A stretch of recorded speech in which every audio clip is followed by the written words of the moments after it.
नमस्कार दोस्तों।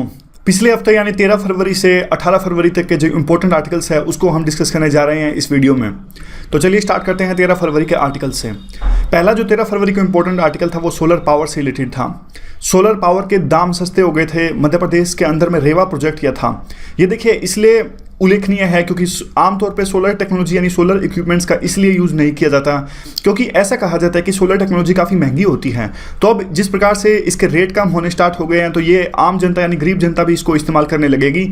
और दूसरा इसका वाइड स्केल पे इसके यूज़ होने के काफ़ी फ़ायदे होंगे। देखिए सबसे इम्पोर्टेंट फ़ायदा तो ये होगा कि इसकी जो कनेक्टिविटी है काफ़ी बढ़ेगी, यानी गांव-गांव तक अब बिजली पहुंचेगी। क्योंकि देखिए ग्रिड की काफ़ी इंपॉर्टेंस होती है।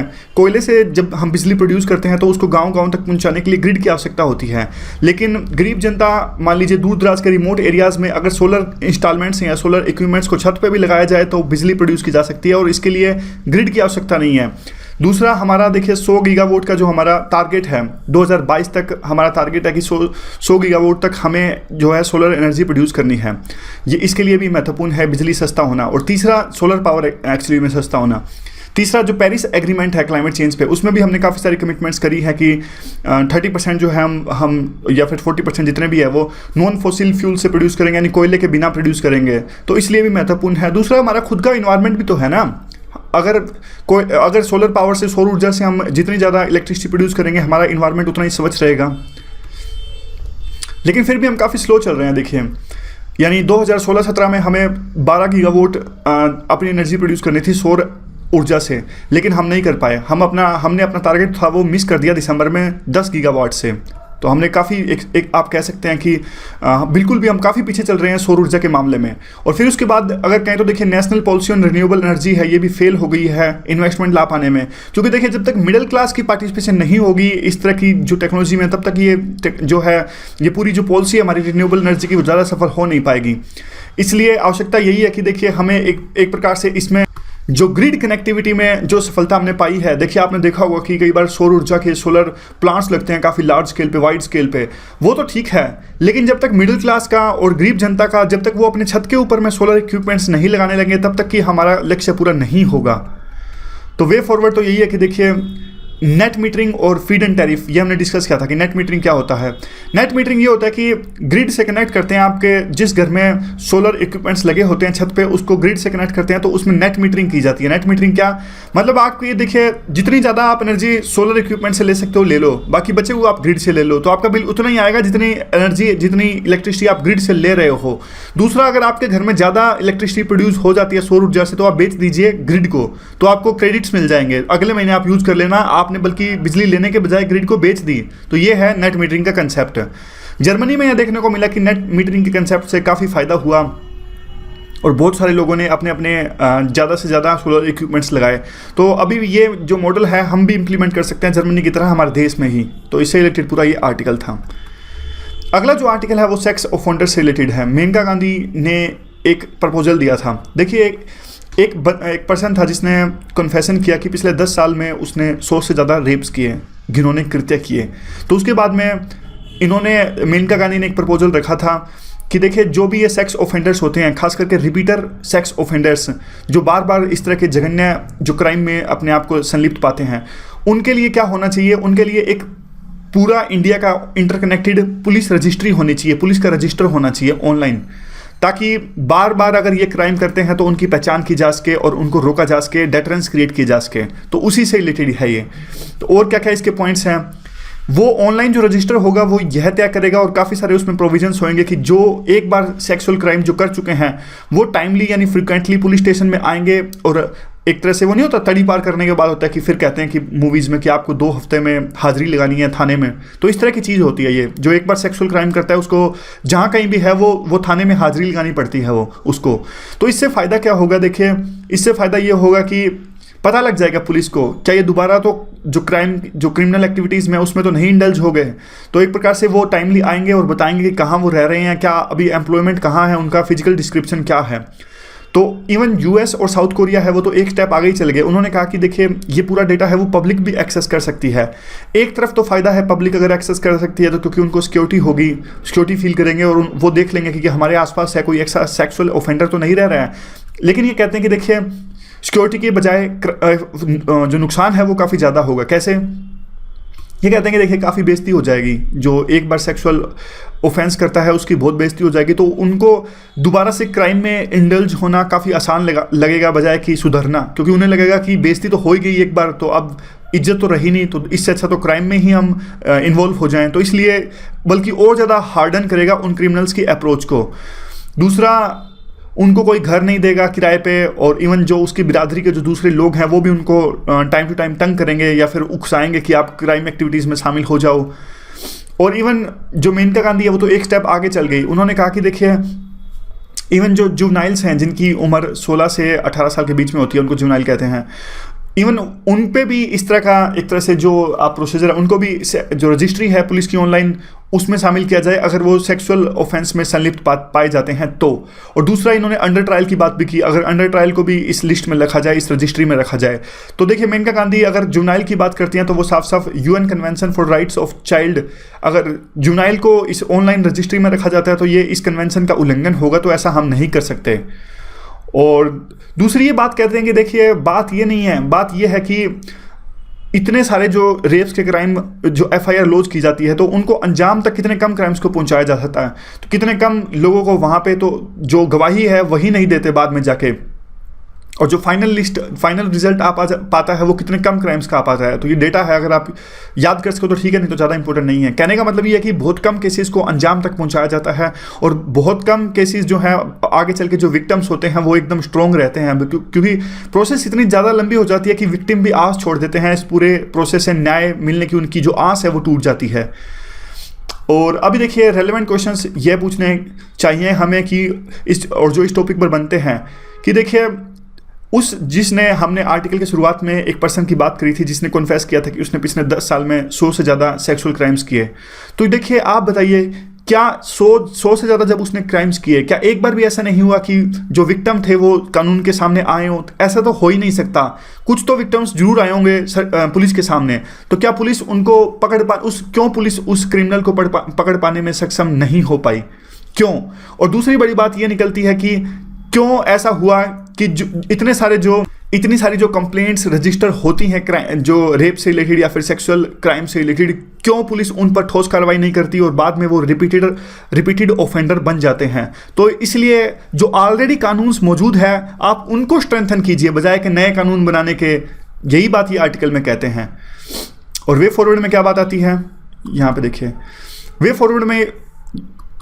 फॉरवर्ड में ये बात आती है। देखिए ये पूरा जो आइडिया है मेनका गांधी जी का पूरा अनरियलिस्टिक और सीम्स फार फेस्ट है, मतलब ज़्यादा ही सोच लिया उन्होंने और इम्प्लीमेंट करना काफ़ी मुश्किल है इसको, और ज़्यादा एक तरह से इंफ्रास्ट्रक्चर प्रॉब्लम्स भी हैं और कैसे वो इम्प्लीमेंट करना भी इससे काफ़ी मुश्किल है और नुकसान इसके ज़्यादा हैं। तो कुल मिला के बात ये है कि जो पहले से जो आपके कानून है ना उनको एक तरह से अच्छे से आप स्ट्रेंथली फॉलो कर लो, और इसी से है जो इस तरह के क्राइम्स को कम किया जा सकता है। अगला जो हमारा आर्टिकल है जीएसटीएन से रिलेटेड है। क्या जीएसटीएन को कैग को ऑडिट करना चाहिए? जीएसटीएन है क्या? देखिए जीएसटी आने वाला है, आपको पता है हमारे देश में इनडायरेक्ट टैक्स इकट्ठा करेगा जो जीएसटीएन है। एक तरह से क्या होगी, एक प्राइवेट कंपनी होगी जिसमें गवर्नमेंट की 49% हिस्सेदारी होगी। ये ऐसा पोर्टल, एक ऐसी वेबसाइट बनाएंगे जिसपे सारे जो लोग हैं जिनका इनडायरेक्ट टैक्स देना है, जैसे वैट, सेल टैक्स जो भी है, दुकानदार जो होते हैं, वो सारे जो अपना इनडायरेक्ट टैक्स है वो फाइल करेंगे इस पोर्टल पे जो कि बनाया जाएगा जीएसटीएन के द्वारा। अब बात ये आती है कि इस जीएसटीएन की कंपनी जो उस पोर्टल को बनाएगा उसको हैंडल करेगा और जिन्होंने टैक्स नहीं दिया है उनको क्वेश्चन भेजेगा, यानी पूरे इस इनडायरेक्ट टैक्स के जो पूरा फ्रेमवर्क है, पूरा मैकेनिज्म है, उसको मॉनिटर करेगा ये पूरा जीएसटीएन की जो प्राइवेट कंपनी है, उसमें गवर्नमेंट की हिस्सेदारी होगी 49%। तो बात ये उठती है क्या उसको कैग को ऑडिट करना चाहिए? तो ये कहते हैं आर्टिकल में, देखिए कैग को नहीं ऑडिट करना चाहिए। क्यों? क्योंकि वो एक प्राइवेट कंपनी होगी, तो प्राइवेट कंपनी के हिसाब से ही उसे कंपनी एक्ट 2013 और कंपनी एक्ट 1956 के हिसाब से जो गाइडलाइंस हैं उस एक्ट के अनुसार से वो गाइडलाइंस फॉलो करेगी, और दूसरा सेबी को डिस्क्लोजर भी करेगी। और दूसरा देखिए ये कहते हैं कि बोर्ड में चूंकि सेंट्रल गवर्नमेंट की 49% हिस्सेदारी है, तो रेवेन्यू बोर्ड के अपने रेवेन्यू डिपार्टमेंट के यानी फाइनेंस मिनिस्ट्री के ऑफिसर्स भी तो उसमें होंगे ना। लेकिन अगर कैग इसको अब ऑडिट करने लगेगा तो खाम का जो ब्यूरोक्रेटाइजेशन है वो बढ़ जाएगा और प्रोसीजरल जो है इंटरफेरेंस काफ़ी बढ़ जाएगा। फिर तो ये जिस पर्पज़ के हिसाब से हमने ये सारा ठेका, सारा टेंडर प्राइवेट कंपनी को दिया है, वो तो पर्पज़ ही हमारा ख़राब हो जाएगा। फिर फ़ायदा क्या रहेगा अगर गवर्नमेंट की इसमें इंटरफेरेंस होने लगी बहुत ज़्यादा हद तक?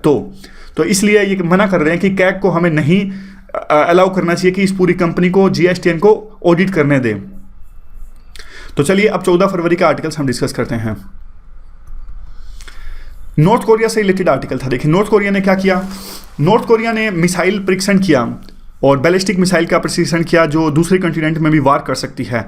दिक्कत यह है कि देखिए नॉर्थ कोरिया जो है एक रोग स्टेट है US के हिसाब से, क्योंकि देखिए नॉर्थ कोरिया के जो शासक हैं, जो किम नाम है उनका, वो एक तरह से इसेंट्रिक हैं, मतलब वेस्टर्न कंट्रीज उनको साइको कहती है और कहती है कि किसी तरह का भी एक तरह से एबनॉर्मल डिसीजन वो ले लेते हैं और उनके पास में न्यूक्लियर पावर है जो कि खतरा है वेस्टर्न कंट्रीज़ के लिए, और जो नॉर्थ कोरिया की फेवरिंग कंट्री नहीं है और जो इनके इंटरेस्ट के खिलाफ है उन कंट्रीज़ को। तो जब भी ये इस तरह का न्यूक्लियर मिसाइल का परीक्षण करते हैं तो UN सैंक्शंस लगा देती है इनके ऊपर, और इस बार भी UN ने सैंक्शंस लगाए। लेकिन बात यह है कि देखिए सैंक्शन का फ़ायदा होता नहीं है, क्योंकि वो पहले से जितना आइसोलेट इनको करना था वो आइसोलेट किया जा चुका है, और ज़्यादा आइसोलेट इनको कर नहीं सकते। और अभी उन्होंने मिसाइल का परीक्षण इसलिए किया क्योंकि जो ये थे ट्रंप थे वो जापान की यात्रा पर गए हुए थे। पिछली बार भी जब चुने गए थे, ओबामा चुने गए थे, तब भी इन्होंने इस तरह के परीक्षण किए थे। तब भी ओबामा ने क्या किया था, नए सैंक्शंस लगा दिए थे। सैंक्शंस तो उस पर काम करते हैं ना जिस पे कोई असर होता है, इन पे तो कुछ असर होता ही नहीं है। तो ट्रंप ने क्या अपनी टिप्पणी दी, ट्रंप ने देखिए अभी तो कुछ नहीं बोला, क्योंकि देखिए एक प्रकार से जब ईरान ने अभी मिसाइल का परीक्षण किया था तो ट्रंप ने एकदम से उन पे सैंक्शंस लगा दिए थे, लेकिन इस बार ट्रंप ने कुछ नहीं बोला क्योंकि उन्होंने वेट एंड वॉच की रणनीति अपनाई है। तो अब आर्टिकल में यही है कि देखिए सैंक्शंस लगाने से कुछ बात बनेगी नहीं, चाइना की हेल्प हम ले सकते हैं, क्योंकि चाइना का पड़ोसी देश है नॉर्थ कोरिया, और थोड़ी बहुत बात अभी चाइना की मानता है नॉर्थ कोरिया अभी भी, और काफ़ी इन्फ्लुएंस है चाइना का नॉर्थ कोरिया के ऊपर में, और थोड़ा बहुत जो ट्रेड होता है नॉर्थ कोरिया का वो चाइना के साथ में होता है। तो US को चाइना के साथ में आके नॉर्थ कोरिया को कर्ब करने की सोचनी चाहिए बजाय के और ज़्यादा सैंक्शंस लगाने में, क्योंकि बातचीत से ही कोई भी हल निकल सकता है और सैंक्शन से हल निकलेगा नहीं। अगला जो आर्टिकल है देखिए एक अच्छा आर्टिकल है हमारे इंडिया का। देखिए आर्टिकल ये है कि अभी आपको पता है कि अमेरिका ने ना कुछ 7 मुस्लिम कंट्रीज़ पे रोक लगा दी कि वहाँ के सिटीजन्स अमेरिका में नहीं आ सकते, और एक तरह से वो रेडिकल टेररिज्म को काउंटर कर रहे थे जो उन्होंने अपने वादे किए थे कैंपेन के दौरान में, चुनाव प्रचार के दौरान में। तो बात यह है कि देखिए अब 7 मुस्लिम कंट्रीज़ के लोग अब जाएंगे नहीं अमेरिका में, तो कैसे UN की कॉन्फ्रेंस हो पाएगी। यूनाइटेड नेशंस तो अमेरिका में है और वहाँ पे सभी देशों के लोग आते हैं अटेंड करने UN की कॉन्फ्रेंस। तो क्या अब टाइम आ गया है UN को रीलोकेट किया जाए, US को छोड़ के UN यानी यूनाइटेड नेशंस को किसी दूसरे देश में जाके बसना चाहिए ताकि सभी देशों के लोग वहाँ पर आ सकें। तो देखिए अगर ऐसा होता है तो जो ऑप्शंस निकलते हैं काफ़ी ज़्यादा ऑप्शंस निकल के आते हैं। सारे कहेंगे कि UN को अगर रीलोकेट करना है तो आप स्विट्ज़रलैंड में कीजिए, क्योंकि स्विट्ज़रलैंड में तो आपको पता है वैसे भी काफ़ी सारी UN की ऑर्गेनाइजेशंस हैं, और दूसरा स्विट्ज़रलैंड की बात करें तो एक न्यूट्रल कंट्री है, पैसा भी बहुत है, सिक्योरिटी भी प्रोवाइड कर सकते हैं, तो ये सारी चीज़ें हैं इसमें। तो दूसरी बात ये आती है कि देखिए क्योंकि अगर UN लोकेट हुई, US से जाके दूसरी जगह पे जाती है तो US जो है वो पैसा नहीं देगा, क्योंकि अभी आपको पता है पीस कीपिंग फोर्सेस में और UN में जो फंड आता है सबसे ज़्यादा जो डोनेशन देता है वो US देता है। तो अगर US से चली गई UN तो US फंड देना मना कर देगा। तो अब एक ऑप्शन ये भी होता है कि चाइना की हेल्प ली जाए, चाइना में इसको रीलोकेट कर दो, और चाइना के पास में काफ़ी पैसा है, उसकी जेबें जो है भरी है नोटों से, लाला सेठ है आज की दुनिया में जो चाइना है, तो चाइना में इसको रीलोकेट कर दो, फिर चाइना थोड़ा बहुत पैसा दे देगा। लेकिन जो सबसे अच्छा मॉरली सबसे अच्छा जो ऑप्शन आता है वो आता है इंडिया का। इंडिया में देखो सभी तरह का डाइवर्सिटी मौजूद है, और हमारा देश भी अलग से, अब आपको पता है सिक्योरिटी तो दे ही सकता है, इतना तो कैपेबल है ही हमारा देश है। क्लाइमेट भी है काफ़ी डाइवर्स है, लोग काफ़ी डाइवर्स हैं, लिबरल वैल्यूज़ भी हैं हमारे कंट्री की, ऐसी बात नहीं, डेमोक्रेसी है हम सबसे बड़ी, सबसे ज़्यादा 125 करोड़ का देश, और लोकतंत्र है, किस प्रकार से यहाँ ये हमारी बिगेस्ट स्ट्रेंथ है। तो फिर अब क्वेश्चन ये उठता है कि इसको सेटल कहाँ करेंगे। अब देखिए अब जगह तो है नहीं, अब मुखर्जी नगर, राजेंद्र नगर तो UN को सेटल करने से रहे, तो सेटल करना है तो इनको अलग से एक आपको कह सकते हैं कि एक अलग से टाउन बसाना पड़ेगा, अलग से नगर बसाना पड़ेगा। वही बात करते हैं कि जो अलग से नगर बनेगा काफ़ी सिस्टमेटिक ढंग से उसे बसाना पड़ेगा, स्पेशल अलग से उसका एयरपोर्ट, अलग से रेल, अलग से इंफ्रास्ट्रक्चर, ताकि इससे हमारी जो सॉफ्ट पावर है बढ़ेगी, हमारी जो प्रेस्टीज है, प्रतिष्ठा है हमारी वो बढ़ेगी। इसलिए एक अच्छा मौका है हम अपने आप को असर्ट करें कि अगर UN को रीलोकेट करना है तो हमारे देश में कीजिए, इंडिया में कीजिए, भारत में कीजिए। चलिए अगले आर्टिकल डिस्कस करते हैं। ये तो वही है, UN वाला आर्टिकल है। अगला आर्टिकल देखिए है ये है आर्टिकल इकोलॉजिकल बैलेंस शीट का। ये तो देखिए आर्टिकल ये था कि बजट में इस बार इन्वायरमेंट मिनिस्ट्री के लिए कितना प्रावधान किया गया है। तो इस बार इन्वायरमेंट मिनिस्ट्री के लिए जितना एलोकेट किया गया है उसमें बढ़ोतरी हुई है 18.8% की। यहाँ पे देखिए इतनी बढ़ोतरी होगी 18.88% की। अब देखिए बात यूँ आती है कि ये कहते हैं आर्टिकल में कि काफ़ी इरेगुलर पॉलिसी रहती है गवर्नमेंट की, कभी वो इन्वायरमेंट में बढ़ोतरी कर देते हैं और कभी कम कर देते हैं। तो एक तरह से इनकी जो अप्रोच है वो बैलेंस्ड नहीं है। और इवन जो कई बार ऐसा होता है कि जो फंड्स ये एलोकेट करते हैं वो भी अंडर यूटिलाइज रहते हैं, यानी उनको प्रॉपर ढंग से यूटिलाइज नहीं किया जाता। दूसरी एक जो इंपॉर्टेंट बात आती है ये आती है कि जो काफ़ी सारी चीज़ें होती है इसमें, मान लीजिए फॉरेस्ट मैनेजमेंट है और जो रिसोर्स कंजर्वेशन है और पोल्यूशन कंट्रोल है, ये सारी चीज़ें ना गवर्नमेंट अलग अलग ढंग से देखती है। वाइल्ड लाइफ प्रोटेक्शन है, मतलब इन सब चीज़ों को होलिस्टिकल ढंग से देखना चाहिए, कॉम्प्रिहेंसिव ढंग से देखना चाहिए। गवर्नमेंट क्या करती है, अगर फॉरेस्ट मैनेजमेंट पे ध्यान देगी तो वाइल्ड लाइफ भूल जाएगी, अगर पोल्यूशन कंट्रोल पे ध्यान देगी तो रिसोर्स रिजर्वेशन भूल जाएगी, कंजर्वेशन भूल जाएगी। ये सारी चीज़ें गवर्नमेंट को समझना चाहिए कि इंटरकनेक्टेड है। मैं आपको एग्जाम्पल देता हूँ, तब भी एग्जाम्पल दिया था। कैंपा का आप एग्जाम्पल लीजिए।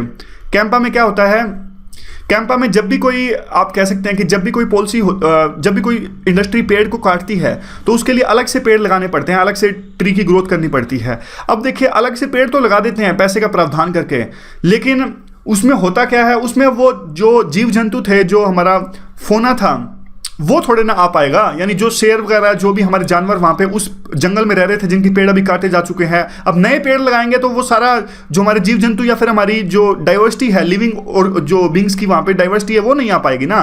तो इसलिए वाइल्ड लाइफ और जो फॉरेस्ट है वो इंटरकनेक्टेड है, चीज़ें हैं। तो ऊपर से बात करें तो देखिए एक तरफ तो गवर्नमेंट बात करती है कि हमने फंड्स बढ़ाए, दूसरे एनर्जी एंड जो दूसरे प्रोजेक्ट्स हैं, एनर्जी के प्रोजेक्ट्स हैं, फिर दूसरे प्रोजेक्ट्स हैं, उसमें गवर्नमेंट काफ़ी ढील बरतती है और काफ़ी क्लियरेंस दी जाती है और उनका फॉलोअप भी नहीं हो पाता कि प्रॉपर वो गाइडलाइंस फॉलो कर रहे हैं कि नहीं कर रहे। तो इस मामले में भी हम कह सकते हैं कि गवर्नमेंट ढिलाई बरतती है काफ़ी ज़्यादा। और गवर्नमेंट क्या करती है, देखिए थोड़ा पैसा तो एलोकेट कर दिया, लेकिन अब आपने देखिए अगर एनर्जी प्रोजेक्ट्स को क्लियरेंस दिए तो कम से कम आपको आपका जो क्लीन सेस फंड है उसको यूज़ करते हुए अल्टरनेटिव एनर्जी रिसोर्सेज पे रिसर्च करके ये ढूंढना चाहिए कि दूसरे एनर्जी रिसोर्सेज को हम यूज़ कर सकें। वैसे तो देखिए काफ़ी करते हैं, लेकिन उस एक्सटेंट तक नहीं करते जहाँ करना चाहिए। जैसा आपको पता होगा कि हम अभी हमने सोलर का एग्जाम्पल डिस्कस किया था कि सोलर में तो आपको पता है कि काफ़ी ज़्यादा अब सस्ती भी हो गई।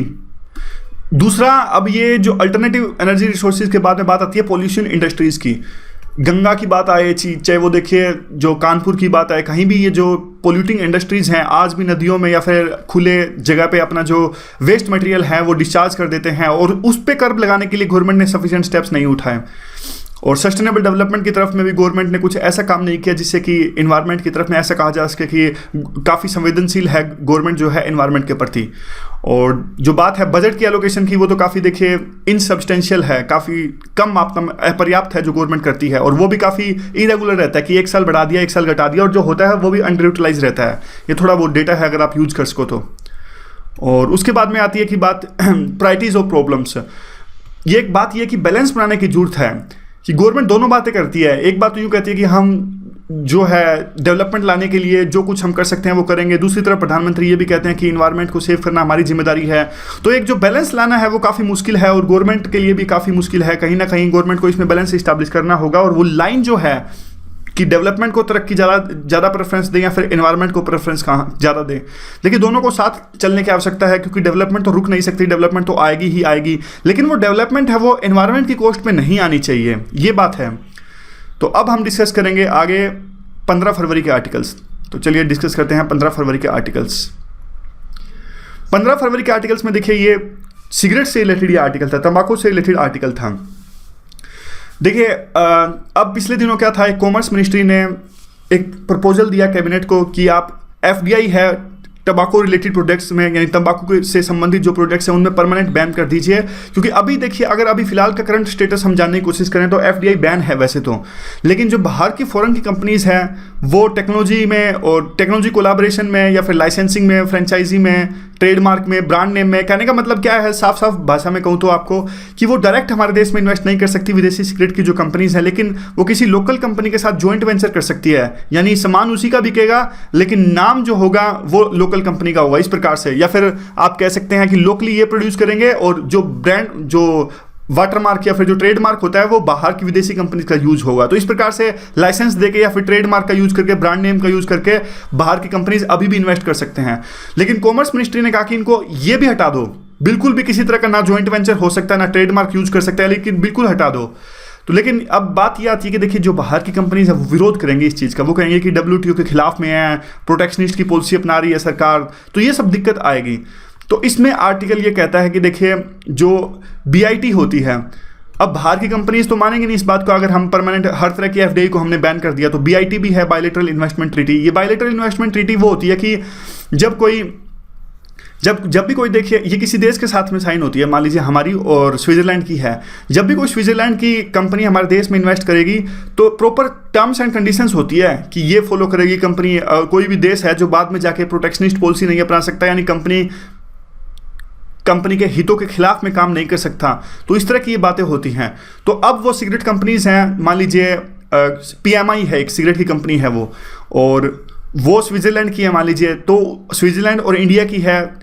अब एक ट्रीटी साइन की हुई है हमने, बायलैटरल इन्वेस्टमेंट ट्रीटी। तो हमने अगर तंबाकू रिलेटेड से प्रोडक्ट से रिलेटेड अगर हमने टोटली बैन कर दिया, तो ये BIT को एक तरह से रेज करेंगे और कहेंगे कि आप ऐसा नहीं कर सकते क्योंकि हमारे बीच में टर्म्स एंड कंडीशंस हैं, और एक इंडिपेंडेंट जो डिस्प्यूट रेजोल्यूशन होना चाहिए वो फैसला करेगा कि आपका ये मामला है वो गलत है या सही है। तो देखिए अगर हमें वर्ल्ड में रहना है, इन्वेस्टमेंट को अट्रैक्ट करना है, तो हमें इन सब की बातें माननी पड़ती हैं। अब हमारी बेइज्जती हो जाएगी कल को, अगर देखिए हम मना कर देंगे कि नहीं हम तो कोर्ट में नहीं जाएंगे, तो कल को हमारे देश में कोई कंपनी इन्वेस्ट ही नहीं करेगी। ऐसा इन्होंने किया, ऐसा ही सिगरेट कंपनी ने ऐसा किया, तभी ये निश्चित रूप से ये करेंगी, जो बायलैटरल इन्वेस्टमेंट ट्रीटी है उनको ये हाईलाइट करेंगी ही करेंगी। क्योंकि पहले देखिए उरुग्वे और ऑस्ट्रेलिया, दो ऐसे देश हैं जिन्होंने इस सिगरेट को बैन करने की कोशिश करी, FDI को बैन करने की कोशिश, तंबाकू रिलेटेड प्रोडक्ट्स में FDI को बैन करने की कोशिश करी। तो ऑस्ट्रेलिया ने तो यूँ कह दिया कि देखिए आपने जो बायलैटरल इन्वेस्टमेंट ट्रीटी हाईलाइट करी है और इसको रेज किया है, आपकी जुरिडिक्शन नहीं है इस पे। और उरुग्वे ने क्या किया था, उरुग्वे ने ना 85% पिक्चोरियल वार्निंग, यहाँ पे देखिए उरुग्वे ने एक ऐसा प्रोविजन किया था कि पूरे सिगरेट के पैक पे 85% फोटो होगी और इस प्रकार की फोटो होगी ताकि जो सिगरेट पीने वाले हैं उनमें एक डेटरेंस क्रिएट हो और उनको भी लगे कि सिगरेट पीना जो स्वास्थ्य के लिए हानिकारक है। तो बाद में लेकिन हुआ यूं था कि जो डिस्प्यूट रेजोल्यूशन मैकेनिज्म था, उन्होंने आदेश यूं दिया था कि उरुग्वे का राइट है, उरुग्वे का हक है ऐसा करना, क्योंकि वो अपने देश के नागरिकों को बचाना चाहते हैं, स्वास्थ्य के लिए, उनके स्वास्थ्य को बचाना चाहते हैं। बात ये आती है, अब आर्टिकल में ये कहते हैं कि देखिए अच्छा ये होगा कि आप टोटली बैन ना करो। बैन करने से तो यूं होगा कि एक लंबा प्रोसीजर चला जाएगा और हमारे अंदर में जो इन्वेस्टमेंट है वो भी कम आने स्टार्ट हो जाएगी आगे से। ये कहते हैं कि लेकिन आप ना ये काम कर दो कि ना पूरे पैकेट का 85% वाइट कर दो, ताकि अट्रैक्टिव ना लगे ज़्यादा सिगरेट, ज़्यादा अट्रैक्टिव नहीं लगेगी सिगरेट तो लोग इसे कम खरीदेंगे, ऐसा कर दो आप। और इससे तो हम क्या होगा, एक कन्वेंशन है FCTC की, framework convention on tobacco control. अब भी जब किसी डिस्प्यूट रेजोल्यूशन मैकेनिज्म के पास में केस जाता है तो भी ये होगा कि हम उनको कहेंगे कि हम FCTC यानी जो फ्रेमवर्क कन्वेंशन है टोबैको कंट्रोल पे, उसको फॉलो कर रहे हैं और हम भी अपने देश का स्वास्थ्य को बचाना, देश के लोगों के स्वास्थ्य को सिक्योर करना चाहते हैं, उनका प्रोटेक्ट करना चाहते हैं। तो इस बात पे बात बन सकती है। इससे दो फायदे होंगे, एक तो इस पे केस हमारे अगेंस्ट भी नहीं जाएगा, हमारा जो पक्ष है वो काफ़ी मजबूत है, दूसरा इन्वेस्टमेंट भी हर्ट नहीं होगी। तो ये पूरा आर्टिकल था, यही है आर्टिकल और कुछ नहीं है।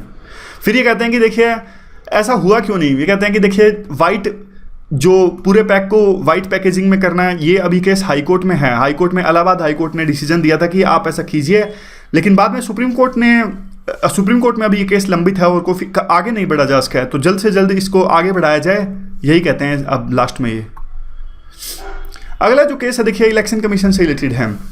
दैनिक जागरण ने क्या किया था, जागरण.com ने एग्जिट पोल के नतीजे घोषित कर दिए वहाँ पे अपनी साइट पे जागरण.com पे, जबकि ऐसा नहीं कर सकते क्योंकि इलेक्शन कमीशन की जो है वो गाइडलाइंस कहती हैं और हवाला देते हैं ये पीपल रिप्रेजेंटेशन एक्ट 1951 का।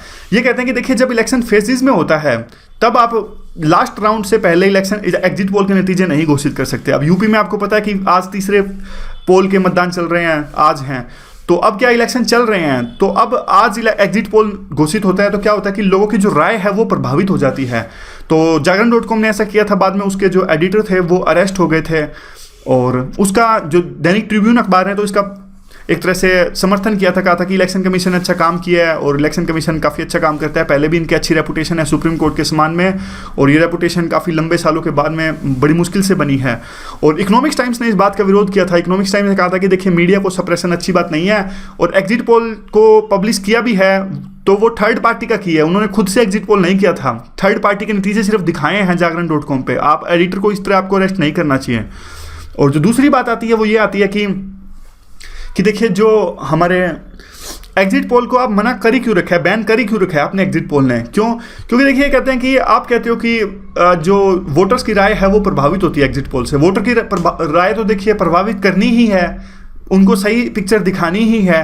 तो कहते हैं कि डेमोक्रेसी में यानी लोकतंत्र में तो हक होना चाहिए कि सभी वोटर्स को एक तरह से पता होना चाहिए कि किस प्रकार से कहाँ वोट देने हैं, किसकी हवा चल रही है।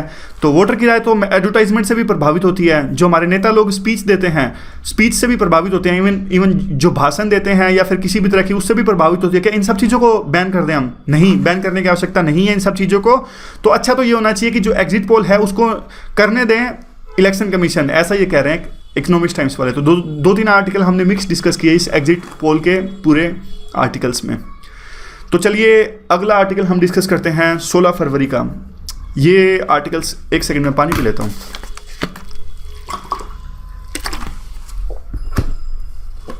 तो क्या है अगला आर्टिकल? क्या है? इसरो का आर्टिकल है ये। देखिए इसरो के आर्टिकल में हमने देखिए वर्ल्ड रिकॉर्ड, वर्ल्ड कीर्तिमान स्थापित किया। 104 सैटेलाइट्स एक ही रॉकेट के थ्रू लॉन्च किए इन्होंने, इसरो ने।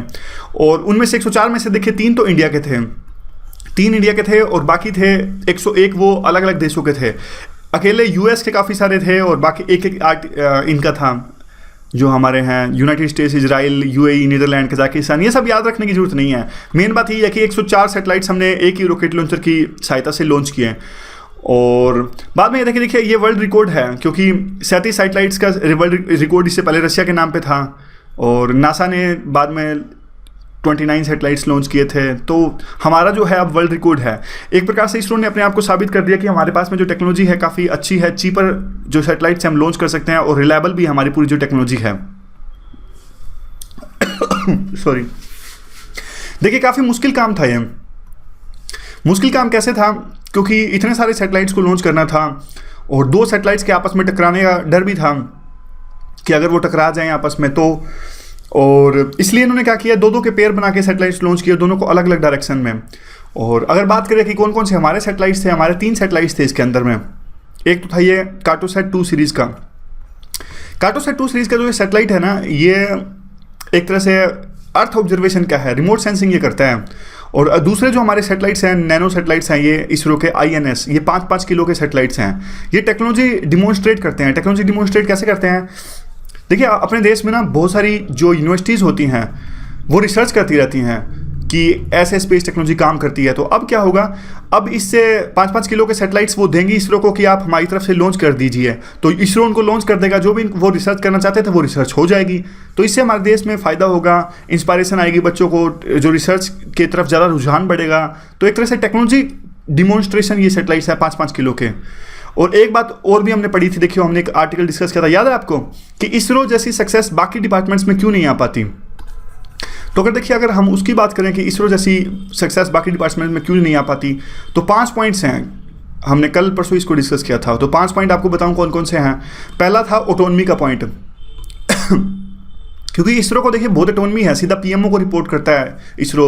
बाकियों के ऊपर तो काफ़ी ब्यूरोक्रेसी होती है, काफ़ी पेनेट मिनिस्ट्री होती है, कोई डिफेंस मिनिस्ट्री के अंडर आता है, कोई साइंस एंड टेक मिनिस्ट्री के अंडर में आता है, लेकिन इसरो तो सीधा प्रधानमंत्री को रिपोर्ट करते हैं।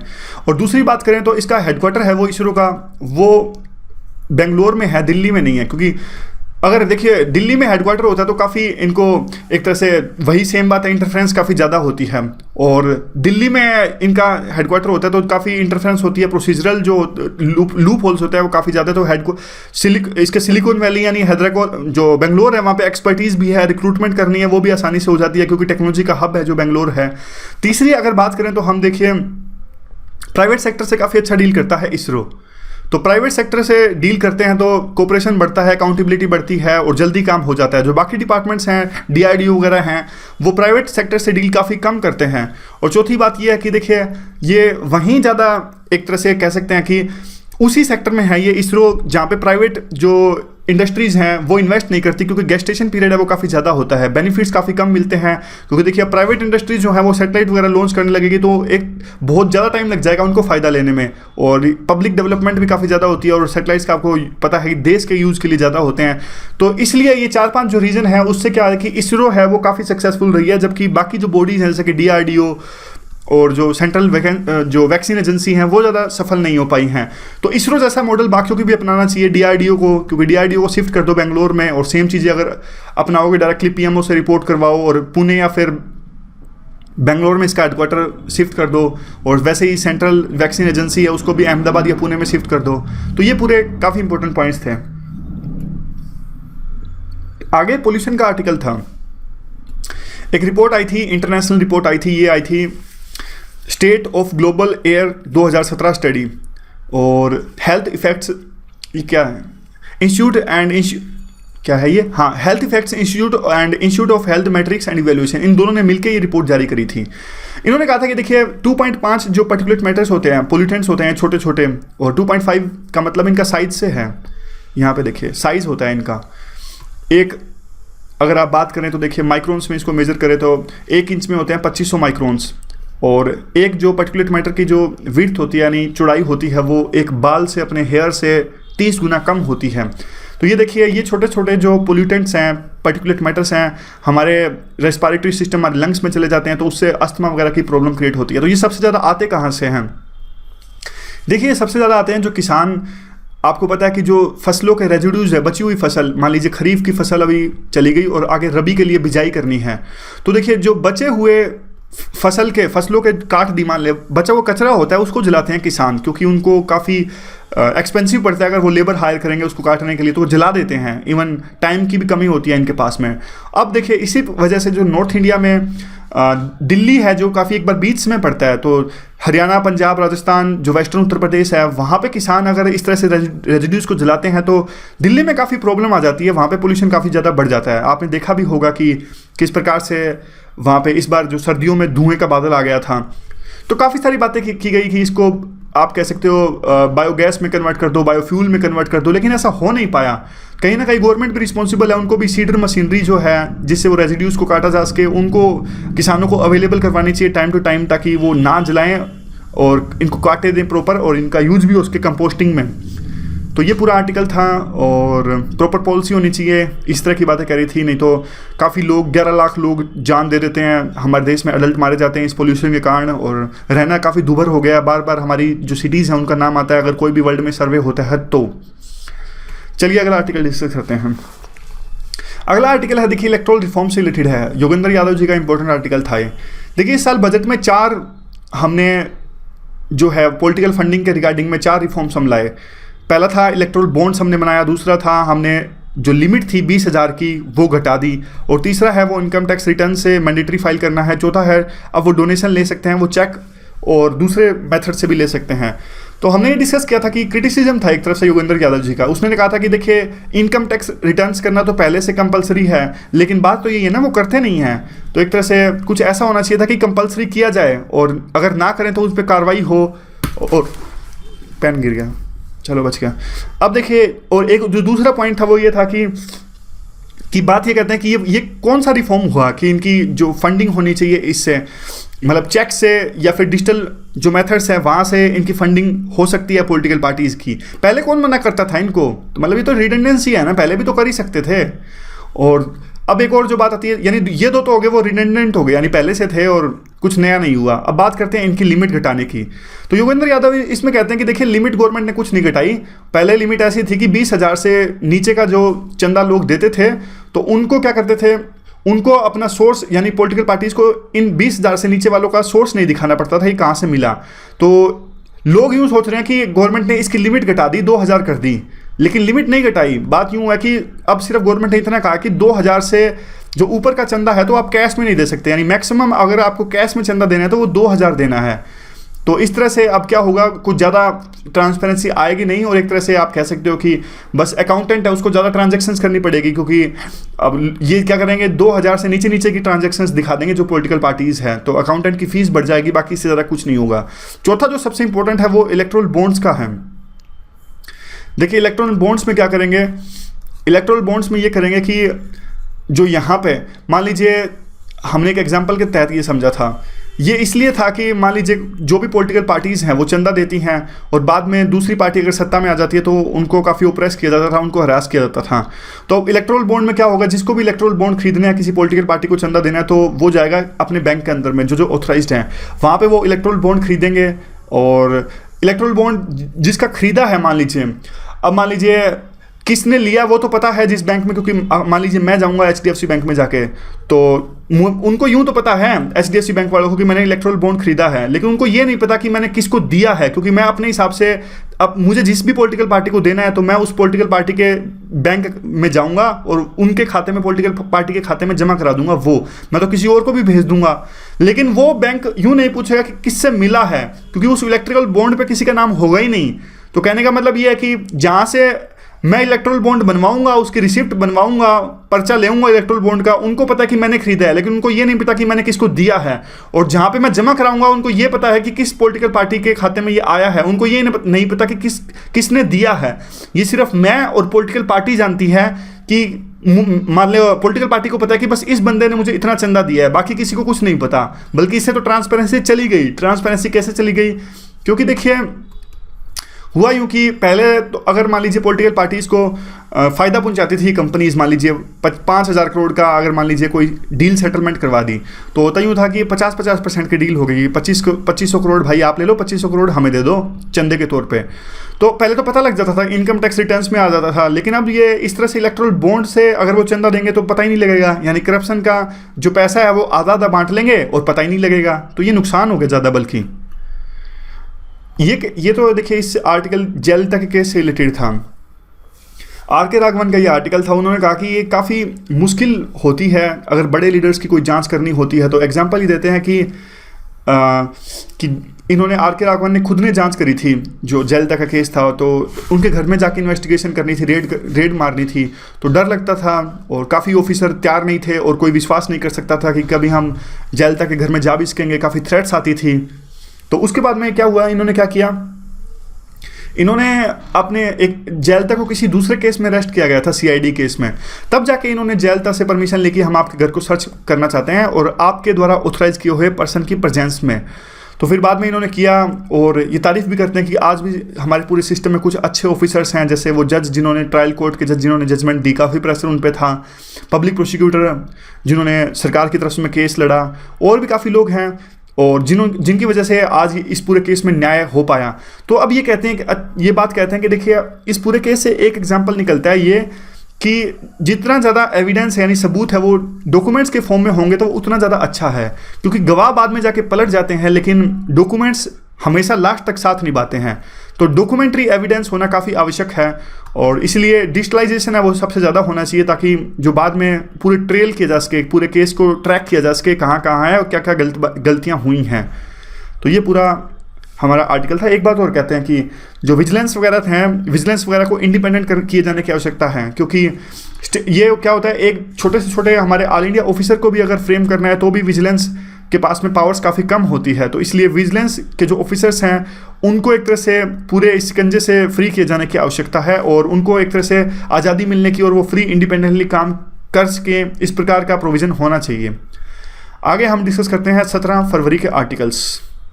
17 फरवरी में देखते हैं कौन कौन से आर्टिकल्स इंपॉर्टेंट है। सबसे पहले जो आर्टिकल इंपॉर्टेंट था वो था स्टेट, क्या जो इलेक्शंस हैं उनकी स्टेट फंडिंग होनी चाहिए कि नहीं होनी चाहिए।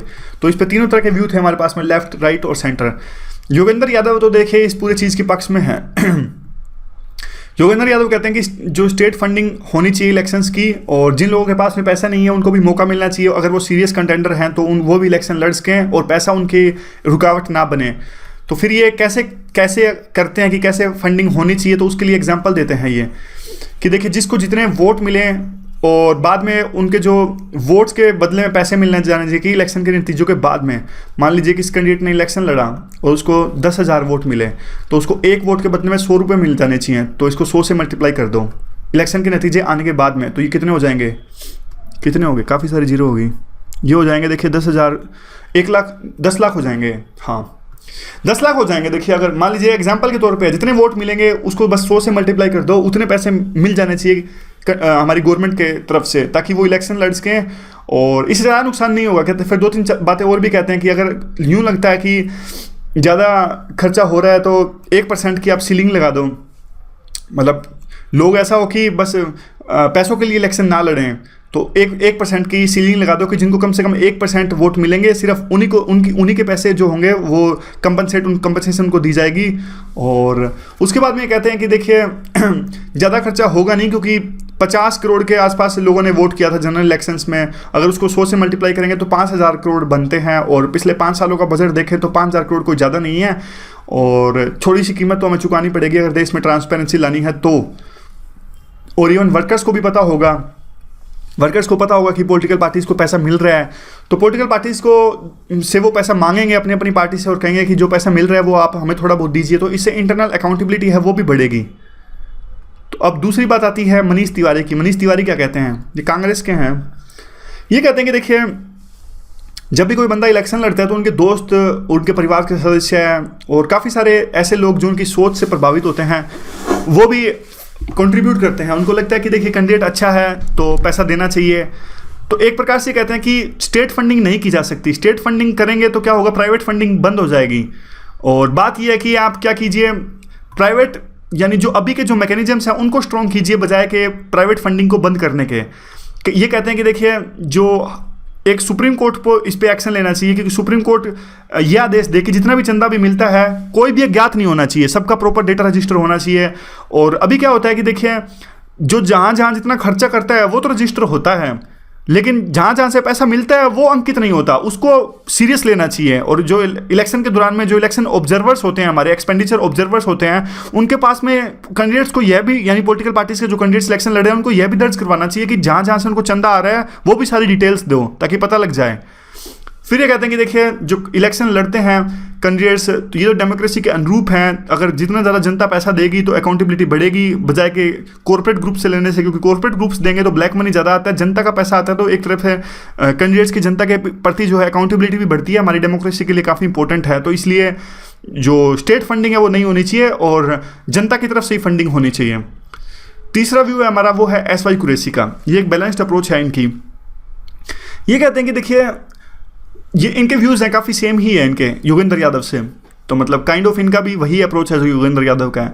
ये कहते हैं कि देखिए स्टेट फंडिंग ऑफ इलेक्शंस तो नहीं हो सकती बहुत ज़्यादा, लेकिन state funding of political party ज़रूर हो सकती है, क्योंकि देखिए इलेक्शन में बहुत सारी ऐसी चीज़ें होती हैं जिनको मॉनिटर करना काफ़ी मुश्किल हो जाता है, तो पॉलिटिकल पार्टीज़ को फंडिंग हो सकती है सेम उसी तरीके से जो योगेंद्र यादव कह रहे हैं। योगेंद्र यादव ने क्या कहा था, नतीजों के बाद में जितने जितने वोट आए कैंडिडेट को उसको 100 से मल्टीप्लाई करके पैसे दे दो, वही ये कहते हैं।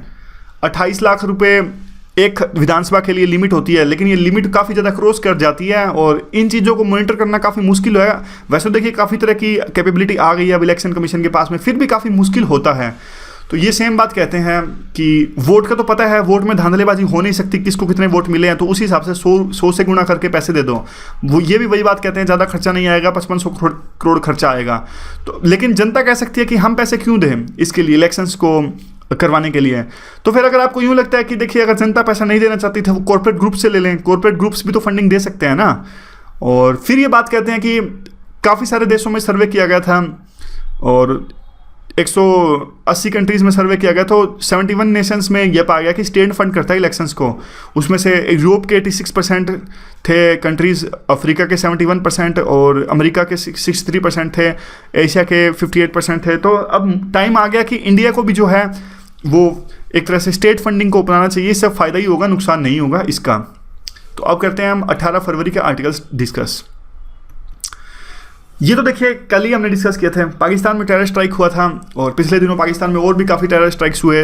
2010 में दाता दरबार श्राइन में, बलूचिस्तान में हुए, सूफी संतों की भी आपको पता है कि वहाँ पे हत्या की जा रही है। और परसों ही एक दूसरा वहाँ पे टेरर स्ट्राइक हुआ, सुसाइड अटैक हुआ। लाल शहबाज कलंदर की जो दरगाह है वहाँ पर काफ़ी धर्मों के लोग, सभी धर्मों के लोगों में कोऑपरेशन है, सभी धर्मों के लोग यहाँ पे अपनी पूजा करने आते हैं।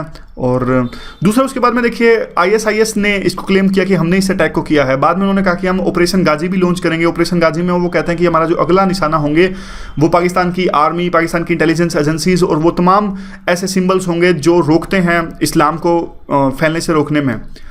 और बात यह आती है कि देखिए कौन इन टेरर स्ट्राइक्स को बार बार करता है पाकिस्तान में, कौन इनका टारगेट्स होते हैं। तो देखिए पाकिस्तान में जो टारगेट्स होते हैं वो होते हैं माइनॉरिटी कम्युनिटीज़, जैसे सिया, हजारा, सूफीज़, ये तो इस्लाम की माइनॉरिटी कम्युनिटीज़ हैं, और दूसरे धर्म, इवन क्रिश्चियन माइनॉरिटीज़ या फिर हिंदू माइनॉरिटीज़ जो पाकिस्तान के अंदर में है। क्योंकि देखिए वो रेडिकलिस्ट यूँ कहते हैं कि जो ये माइनॉरिटी कम्युनिटीज़ हैं इस्लाम की, ये इम्प्योर इस्लाम को प्रीच करती हैं और ये विधर्मी हैं, और इनको मार के ये एक तरह से इस्लाम को प्योर बनाना चाहते हैं, इस प्रकार ये कहते हैं। और सूफ़ी जो ट्रेडिशन है काफ़ी मॉडरेट फॉर्म ऑफ इस्लाम है, और सूफ़ी आपको पता होगा कि हमारे देश में भी सूफ़ी मूवमेंट हुई थी, और जो कव्वाली वगैरह गाते हैं हमारे देश में। और ISIS है देखिए इराक और सीरिया में सिया, अलावीज़, कुर्द और यज़दीज़, इनको प्रमोट करता है, इनको मारता है, प्रोसिक्यूट करता है। और पाकिस्तान में ये सिया, हजारा, सूफीज़, इनको प्रोसिक्यूट करता है। और अटैक्स करता कौन है? पहले तो देखिए तहरीक तालिबान था, अब ISIS ने भी अपने आप को एक तरह से यहाँ पे खलीफेट घोषित करना स्टार्ट कर दिया, या फिर अटैक्स करना स्टार्ट कर दिया है। लेकिन अभी बात यह कि जो IS के पास में इतनी पावर है नहीं, तो ये लोकल जो ऑर्गेनाइजेशन है इनका साथ लेता है, जैसे कि लश्कर जंगवी, और जो दूसरा है ये जमात अल अहरार, तो इनकी सहायता ले रहा है अभी। इनकी स्ट्रेटजी है वो यही है कि अटैक करके एक तरह से जो रिक्रूटमेंट ज़्यादा से ज़्यादा की जाए और रेडिकलिस्ट को अपनी तरफ में आकर्षित किया जाए, ताकि और ज़्यादा टेरर स्ट्राइक्स किए जा सकें। वे फॉरवर्ड तो यूँ है कि देखिए 140 बच्चे मारे गए थे पहले पाकिस्तान के पेशावर में अटैक हुआ था, तब ऐसा लगने लगा था कि पाकिस्तान में अब टेररिज्म काफ़ी कम हो जाएगा, लेकिन ऐसा हुआ नहीं, और टेररिज्म आज भी पाकिस्तान में काफ़ी ज़्यादा है। और दूसरी बात ये आती है कि और भी दूसरे आर्टिकल के पॉइंट्स थे, कल दूसरा भी एक आर्टिकल पाकिस्तान के टेरर स्ट्राइक के बारे में था। ये देखिए पाकिस्तान की जो रूरल इलाइट है वो आज भी टेररिज्म को, आतंकवाद को अपने जियो स्ट्रेटेजिक फ़ायदे के लिए यूज़ करता है। यानी एक तरफ तो वो खुद टेररिज्म से लड़ रहा है, दूसरी तरफ वो अफगानिस्तान में और इंडिया में टेररिज्म को सपोर्ट करता है और अपने लड़ाकों आतंकवादियों के लिए एक तरह से प्लेटफॉर्म का काम करते हैं। पाकिस्तान लॉन्च करता है, वहाँ से आतंकवादी हमारे देश में इन्फिल्ट्रेट वो करते हैं। दूसरा ये बात कहते हैं कि देखिए कश्मीर का नाम ये ले लेते हैं कि अगर कश्मीर में शांति आ जाए तो पूरे हम कैसे ये कहते हैं कि पूरे साउथ एशिया में से टेररिज्म खत्म हो जाएगा, लेकिन उनकी ये बात सही नहीं है, क्योंकि जो पाकिस्तान में जिस प्रकार से कट्टरवाद या फिर एक्सट्रीमिज्म, रेडिकलिज्म आ रहा है, उसके लिए कश्मीर तो बिल्कुल दूर दूर तक कश्मीर का कोई संबंध ही नहीं है। और एक तरह से एक्सक्यूज़ ये भी देते हैं कि अफगानिस्तान ने हमला ये करवाया, या फिर पाकिस्तान की सुपर लीग होने वाली IPL की तरह, तो उससे पहले ये होना नहीं देना चाहते इसलिए हमला करवाया गया। तो ये तो देखिए खामखा की बातें हैं, और खुद इन पे कैपेबिलिटी नहीं है। क्योंकि देखिए अगर अफगानिस्तान से लोग आए हमला करने के लिए, तो आपकी फोर्सेस कहाँ थी? ISIS जो आप कहते हो कि आपकी बहुत बड़ी ऑर्गेनाइजेशन है, वो कहाँ थी? फिर ये कहते हैं कि हाफिज़ सईद और मसूद अजहर को, मसूद अजहर को, इनको तो ये प्रमोट करते हैं क्योंकि ये इनके लिए नेशनलिस्ट है, क्योंकि ये इंडिया के लिए ख़तरा है। बाकी टेररिस्ट जो इनके खुद के देश में हमला करते हैं वो इनके लिए नुकसानदायक हैं। तो ये जो फ़र्क करने की जो रणनीति है, इसलिए इनको कम से कम नुकसान हुआ है, फ़ायदा नहीं हुआ। तो इनको अब टेररिज्म को यूज़ करना छोड़ देना चाहिए पाकिस्तान को। अगला जो आर्टिकल है वो व्यापम से रिलेटेड है। व्यापम स्कैम हुआ था। देखिए व्यापम की फुल फॉर्म हिंदी में यह है मध्य प्रदेश व्यावसायिक परीक्षण मंडल, जो परीक्षा लेता है। इनका प्रोफेशनल बोर्ड है, मेडिकल और जो दूसरे एग्जाम से उसकी परीक्षा ये लिया करता था। और 2013 में घोटाला सामने आया, इसमें काफ़ी बड़ा घोटाला सामने आया। हाई कोर्ट ने एक स्पेशल इन्वेस्टिगेशन की टीम गठित की, और सीबीआई ने केस ले लिया 2015 में, और 2000 अरेस्ट हुए पूरे इस व्यापम स्कैम से रिलेटेड। और रहस्यमयी परिस्थितियों में 40 लोग भी इसमें मारे गए थे। अब क्यों न्यूज़ में है? क्योंकि अब देखिए सुप्रीम कोर्ट ने एक तरह से जो 634 जो मेडिकल दाखिले हुए थे उसको रद्द कर दिया सुप्रीम कोर्ट ने। 2008 से लेकर 12 तक के बीच की देखिए पूरी ये घटनाएं हैं और पूरी ये केस से रिलेटेड चीज़ें हैं। तो अब तो देखिए उनमें से काफ़ी लोग डॉक्टर बन भी चुके हैं। तो अब सिर्फ स्टूडेंट्स को पनिश करना तो सही नहीं है, क्योंकि इस पूरे नेक्सस में काफ़ी सारे लोग थे, नेता भी थे और जो MCI भी थी, इवन जो टीचर्स भी थे, तो काफ़ी लोग थे, कॉलेज प्रशासन भी इनमें शामिल था। तो अब सिर्फ स्टूडेंट्स को सज़ा देने से काम नहीं चलेगा। और यह भी चीज़ दर्शाता है कि अब जाके एडमिशन्स का रद्द होना, कि मेडिकल जो एजुकेशन है हमारे देश में एक तरह से क्या उनकी स्थिति है, कितनी ज़्यादा एम्प्लॉयमेंट है, अनएम्प्लॉयमेंट है कितनी ज़्यादा, और इनकम के लिए जो है बच्चे कुछ भी करने को तैयार हैं। इवन इस तरह से तरीक़ों से वो चीज़ें भी खरीदने को तैयार है, सीटें भी खरीदने को वो तैयार हैं। तो ये भी दिखाता है कि हमारी जो इकोनॉमी है वो किस तरफ जा रही है, क्योंकि अनएम्प्लॉयमेंट काफ़ी ज़्यादा है और उसी की वजह से ये सारी चीज़ें होती हैं, इस प्रकार के घोटाले होते हैं।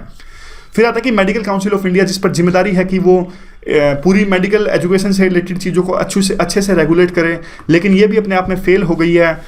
और बाद में जो इनकी अप्रोच है हेल्थ के लिए, हेल्थ फॉर ऑल की अप्रोच, वो भी फेल कर गई है। और देखिए, आपने आज देखा होगा कि प्राइवेट हॉस्पिटल्स हैं वो तो पॉलिटिकल पैट्रोनेज यानी राजनीतिक संरक्षण उनको मिलता है, वो काफ़ी अच्छे से फलते फूलते हैं।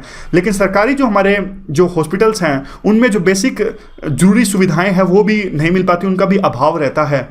तो उसके लिए अभी चाहिए कि एक गवर्नमेंट सिर्फ हेल्थ इंश्योरेंस पे ध्यान ना दे, बल्कि ज़्यादा से ज़्यादा कॉलेज भी इस्टेब्लिश करे, हॉस्पिटल्स भी इस्टेब्लिश करें, ताकि सीट्स बढ़ाई जा सके स्टूडेंट्स के लिए, और जो हेल्थ इंफ्रास्ट्रक्चर है हमारा वो इम्प्रूव हो सके, ताकि लोग इस तरह की चीज़ों में ज़्यादा, आप कह सकते हैं, ज़्यादा संलिप्त ना हों। और ऊपर में आता है कि देखिए, सेम वही बेसिक्स बात है कि MCI को रिवैम्प करने की आवश्यकता है। और एक पूरा जो नीट अभी गवर्नमेंट ने बनाया है, जो नेशनल एलिजिबिलिटी का एंट्रेंस टेस्ट, उसका भी स्टेट्स ने अभी से विरोध करना स्टार्ट कर दिया है। और जैसे ही वो बनता है फिर रैकेट वगैरह बनने स्टार्ट हो जाते हैं, फिर वही चीज़ें चलनी स्टार्ट हो जाती हैं। तो अब हाई टाइम है कि गवर्नमेंट ज़्यादा से ज़्यादा जॉब्स भी प्रोड्यूस करे, और इस तरह से जो स्कैंडल वगैरह चलते हैं और एग्जाम्स को क्लियर करवाने के लिए जो रैकेट्स चलते हैं उन पर रोक लगाए जल्द से जल्द, ताकि जो मेरिट सिस्टम पे पूरे बच्चों का सिलेक्शन हो सके, और किसी प्रकार की जो धांधलेबाजी है उसकी वजह से जो निर्दोष बच्चे जो दिन रात मेहनत करते हैं वो कहीं ना कहीं अपनी जो हक और अपनी जॉब्स के लिए जिसके लिए वो डिजर्व करते हैं उससे वो वंचित ना रह पाएं। तो ये थी हमारी रिवीजन। तो इस रिवीजन में बस इतना ही। Thank you very much for discussion.